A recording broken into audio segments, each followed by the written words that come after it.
And now, words of wisdom with Adam Carriker. Guns don't kill people. Dads with good-looking daughters do.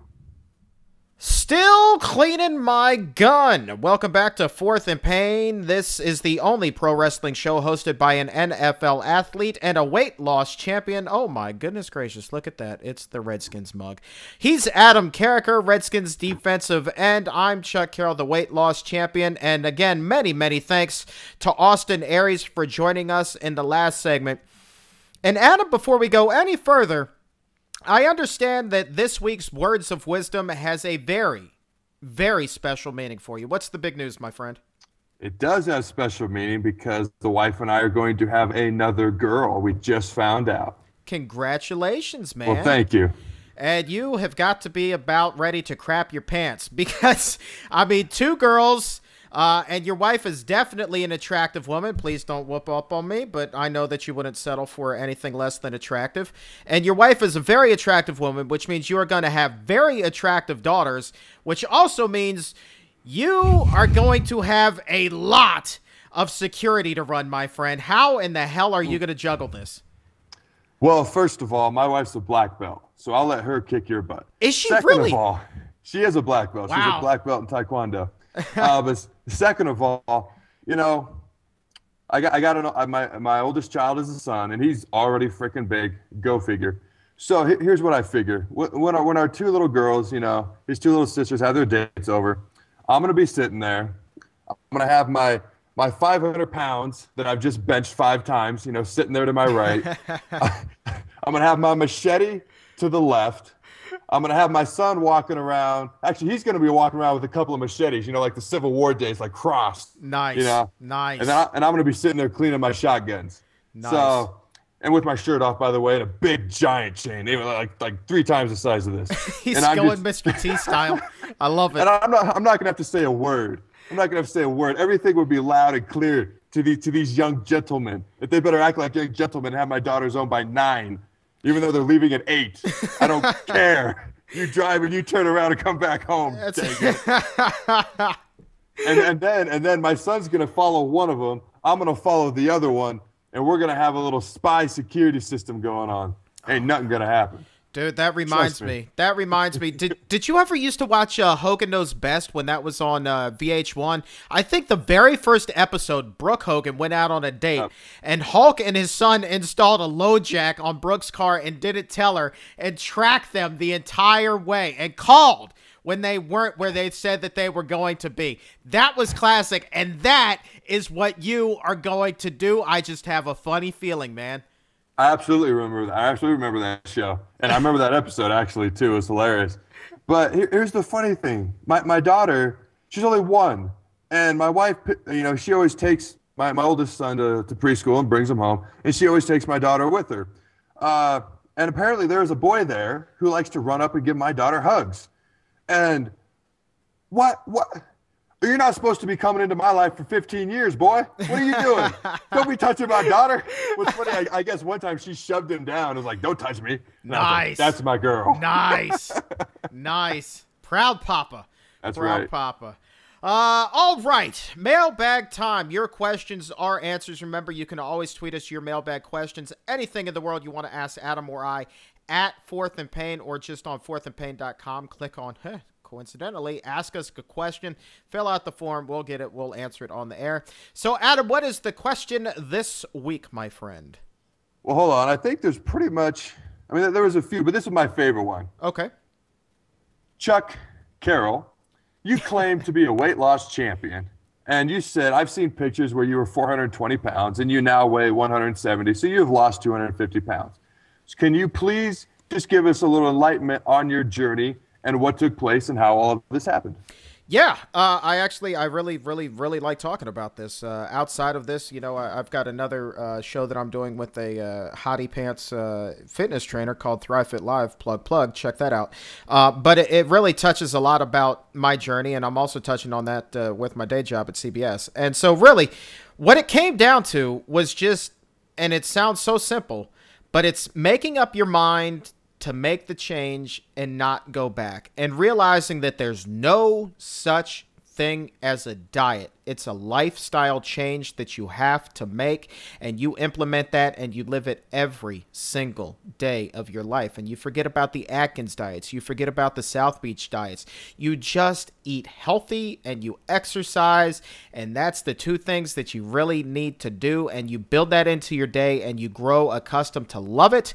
And that's what I did. Now, I will also say that I had gastric bypass surgery, and that really got me started. And, you know, gastric bypass, that accounts for, you know, I'll attribute 100 pounds of my success to gastric bypass. That really gave me about a 6-month window of which I could really detox, as I say, of all the foods that I had been eating that weren't good. All of the fast food, all of the cheesesteaks, the French fries, the pizzas, the tacos, et cetera, et cetera. The list goes on and on and on.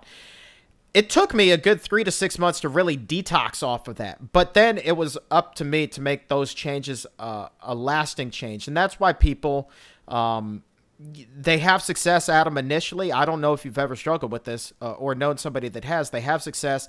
They lose some weight initially, but then they put it back on and then some. And so that's what they call yo-yo dieting. And, of course, I did my fair share of that, and I got absolutely sick of doing it. I wanted to make a change. I wanted to make it last. And I got so, honestly, just pissed off about it that something clicked in my brain one day, and it was just like, no, I'm never going back. And so I didn't, and now I'm an advocate for it. And the coolest part is, like, my taste buds, Adam, they've changed, you know, even just grocery shopping. Like, I'm not shopping in the potato chip aisle. I'm shopping in the produce section, and that's where all the hot chicks are. Guys, I'm telling you, if you ever want to meet a girl, do so in the produce section. Go get you Miss Hotty Yoga Pants and produce, because you're not going to want to go and strike up a relationship with the girl that is in the potato chip aisle. Well, here, that is a great point. That makes a lot of sense. Thank you. Well, here's my question. So you've talked about kind of how you got from 420 to 170, but, like, how did you get to 420? What were you doing wrong? Like, what were you eating? You released an article about this. Why don't you talk about that article a little bit? Yeah, man. That was just kind of like my confessions. I was eating seriously in excess of 10,000 calories every day. And that was without breakfast. If I actually ate breakfast like you're supposed to, I would have been in real trouble. So, for once, I will say, skipping breakfast there was actually kind of played in my favor. But, you know, I would go across the street to a chicken place from the office that was like literally across the street. And that walk from my desk to the chicken joint, I would consider my exercise for the day. And so I was all, you know, feeling good. Now, granted, I couldn't walk across the street without getting tightness in my chest, just sweating profusely as if I had been working out for 2 hours. But I would get the half a chicken, cream spinach, mashed potatoes, macaroni and cheese, a brownie, and then to make it healthy, a diet lemonade. And so you think, well, you know, spinach isn't all that bad for you. Macaroni and cheese, it's not the worst thing in the world. It's got a lot of cheese, you know, so that might be high in fat. Well, yeah, it's really bad for you. And then mashed potatoes, you get the gravy on there, man. There's nothing healthy going on there, believe it or not. So that was 2,000 calories. Then, you know, I'd walk back to work, and again, like, I'm feeling good, so I had to treat myself to a treat on the way home. So I'd stop off at 7-Eleven and get literally 6 items off the roller there. There's another 2,000 calories. An hour later, I'd be ordering pizza, not 1, not 2, sometimes 3, 4, or 5 pizzas. Wow. Have them stashed away. Don't forget the cheese sticks, the buffalo wings, and all the dipping sauces that come with it. So I'm pounding all that out every single day, sometimes an additional sandwich and more potato chips. And that's 10,000 calories, dude. I had a 66-inch waist and was wearing a size 6XL shirt. I was going to die.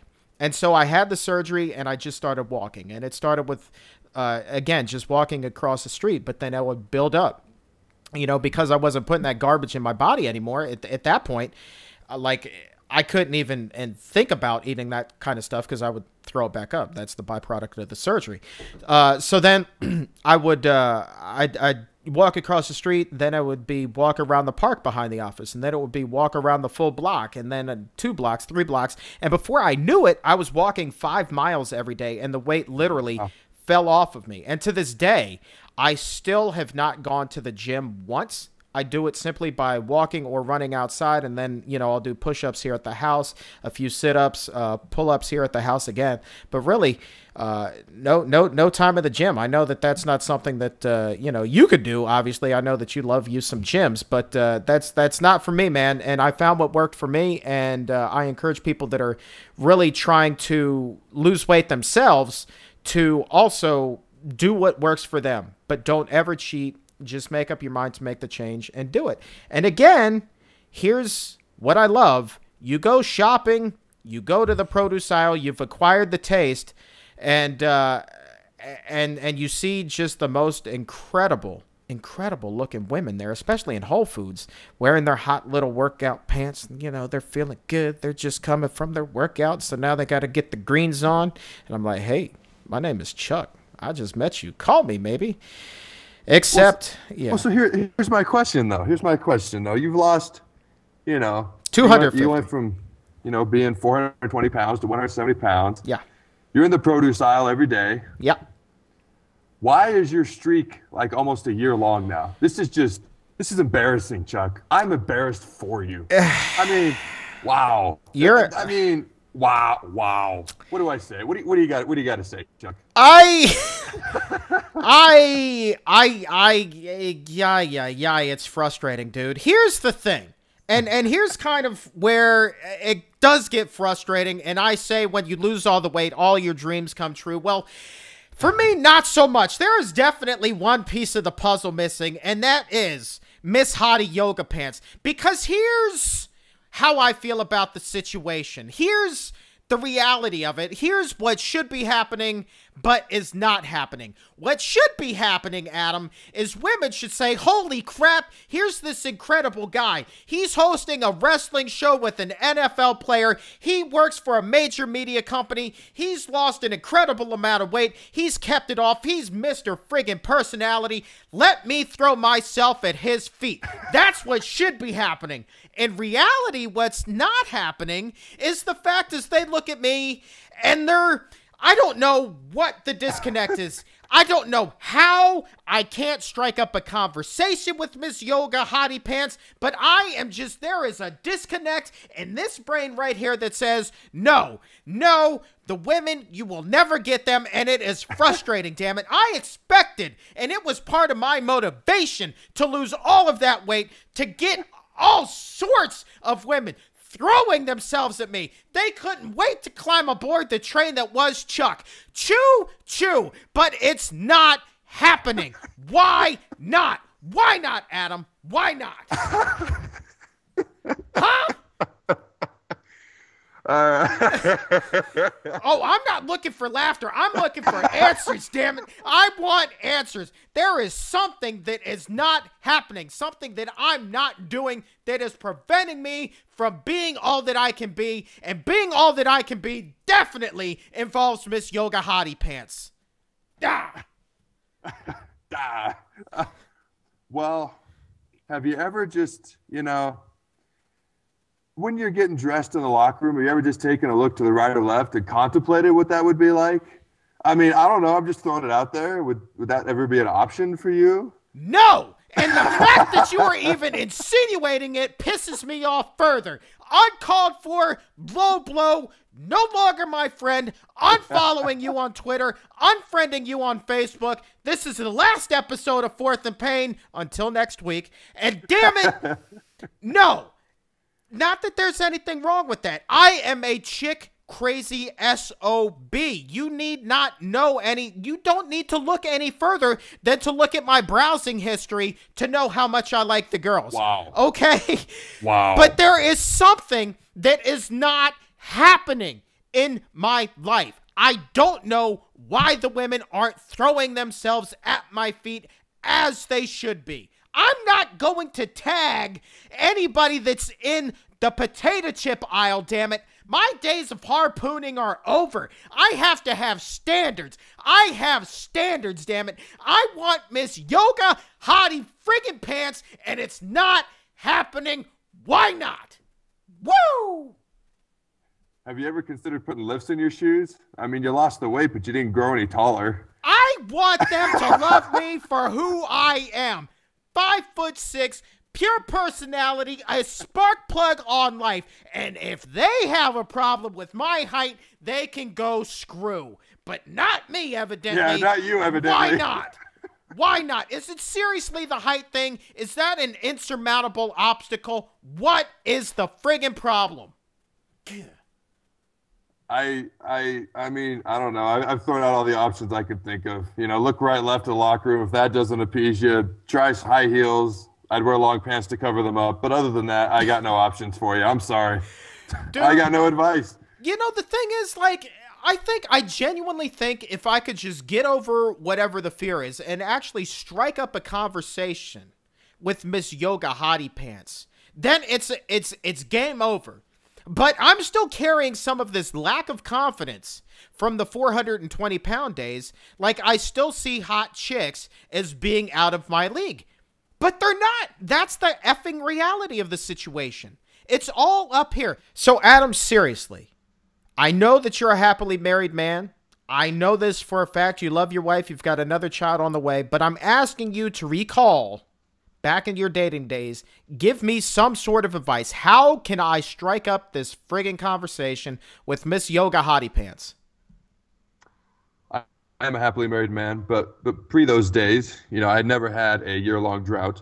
So I will offer you some advice. The advice is this, and it actually came from a girl that I was trying to hit on. Basically, she told me she likes guys that ignore her. So from that, from talking to other various women, I kind of came up with this philosophy. Let's say you're at a social gathering, whether it be a bar or something of that nature. And let's say there's a girl that you like and you see her and she's with a bunch of her friends. Here's what you do. You completely ignore her and you talk to every single one of her friends. And you're friendly with them, you're chatty with them, you're blatantly hitting on them, and you just completely ignore her. And a lot of times they'll end up approaching you is what will happen. Because, you know, they get a little jealous, they get a little upset, they get a little offended. If they don't end up approaching you, a lot of times it makes that when you do approach them before you leave a lot easier. Because now all of a sudden they're curious and they're like, well, why wasn't he approaching me? Interesting. Oh, now he's approaching me. Yeah, you do now. You know, now you want to talk to me. So that's something you can take away. You know, maybe a facelift here, plastic surgery there. But other than that, you know, that's my biggest piece of advice for you. No, I'm not even going to justify that. First, you accuse me of playing for the other team. Again, not that there's anything wrong with that. But now you're saying that I need plastic surgery. This face? No. This is $1 million face. You put me on a step stool, and I am GQ material, my friend. GQ. Just saying. Well, you tell yourself that. You tell yourself. Oh, I'd rather that. I would just focus on everything else that I said.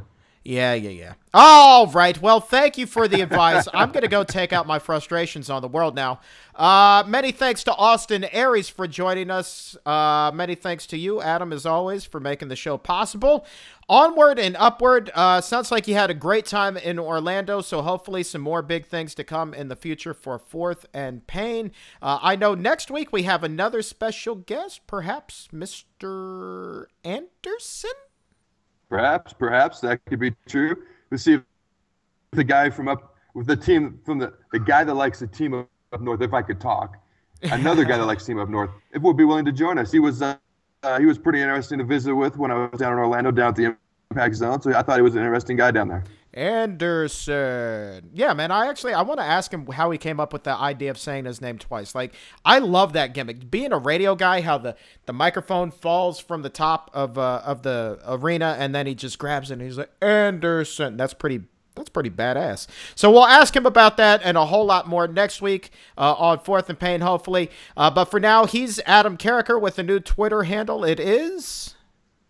Oh, it is Adam Carriker 94. But here, I have a suggestion for you.